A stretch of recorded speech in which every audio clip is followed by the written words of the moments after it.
નમસ્કાર મિત્રો, હું છું ડૉક્ટર વીણા પટેલ અને આપ સૌ જોઈ રહ્યા છો મારી ચેનલ ઇંગ્લિશ લિટરેચર ગુજલીશ ક્લાસ. આજે આપણે સમજવાના છીએ કે ઇન્ટર્નશીપ વાઇવા કે જેનું પ્રેઝન્ટેશન તમે આપવા જવાના છો તેમાં 10 માર્ક્સ કેવી રીતે સરળતાથી મેળવી શકાય. ઘણા વિદ્યાર્થીઓ ખૂબ મહેનત કરે છે, ઇન્ટર્નશીપ પણ સારી રીતે કરે છે, પણ વાઇવા વખતે ગભરાઈ જાય છે. બરાબર? તો આજે હું તમને સ્ટેપ બાય સ્ટેપ સમજાવીશ કે એક્ઝામિનર શું જુએ છે તમારામાં, તેમની શું અપેક્ષા હોય છે. તો ફર્સ્ટ પોઈન્ટ છે અન્ડરસ્ટેન્ડિંગ ઓફ ઇન્ટર્નશીપ, જેના 4 માર્ક્સ આપી શકાય. સૌથી વધુ માર્ક્સ અહીં છે. એક્ઝામિનર તમને પૂછશે કે તમે ઇન્ટર્નશીપ ક્યાં કરી, તમારી જવાબદારીઓ શું હતી, તમે શું કામ કર્યું. બરાબર? એટલે આ ફર્સ્ટ જે મુદ્દો છે તમે નોંધી શકો છો કે તમારામાં અન્ડરસ્ટેન્ડિંગ ઓફ ઇન્ટર્નશીપ હોવા જોઈએ. બરાબર? બીજું જે છે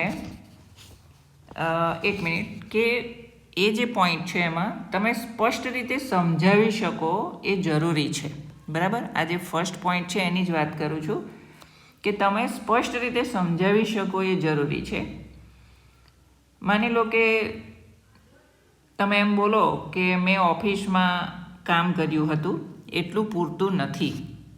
તમે સ્પેસિફિક કહો, તમારે સ્પેસિફિક કહેવું પડશે કે તમે ડેટા એન્ટ્રી કરી, કે કસ્ટમર હેન્ડલિંગ કર્યા, કે રિપોર્ટ પ્રિપેરેશન કર્યું, કે ફિલ્ડ વર્ક કર્યું. આવી ટર્મ્સનો શાબ્દિક ઉપયોગ તમારે કરીને કહેવું પડશે. બરાબર? તમને તમારી જવાબદારીની સંપૂર્ણ સમજ હોવી જોઈએ. એટલે અહીં જે 2 પોઈન્ટ છે તે લખ્યા છે, થોડા ફોન્ટ્સ મોટા કરીને તમને બતાવું છું કે I can explain my internship work અને આઈ અન્ડરસ્ટેન્ડ માય રિસ્પોન્સિબિલિટીઝ. આ તમારે સમજવાનું છે. બરાબર? બીજો જે પોઈન્ટ છે લર્નિંગ એક્સપ્લેનેશન, 3 માર્ક્સનું તમને એનું ડિવાઇડેશન કરી આપી શકવામાં આવે છે. અહીં એક્ઝામિનર જાણવા માંગે છે કે તમે શું શીખ્યા. ઓકે, તમારે કહી શકવું જોઈએ, તમે કહી શકવા જોઈએ કે કમ્યુનિકેશન સ્કિલ્સ ઇમ્પ્રૂવ થઈ તમારી, કે પછી ટીમ વર્ક શીખ્યા તમે, કે પ્રેક્ટિકલ નોલેજ મેળવ્યું, કે પછી ટાઈમ મેનેજમેન્ટ શીખ્યા. આ એક્ઝામ્પલ છે. બરાબર? એટલે તમારી ડાયરીમાંથી એક્ઝામ્પલ્સ આપતા પણ તમને આવડવું જોઈએ. ઓકે, જો શક્ય હોય તો ડાયરી અથવા રિપોર્ટમાંથી એક્ઝામ્પલ આપો.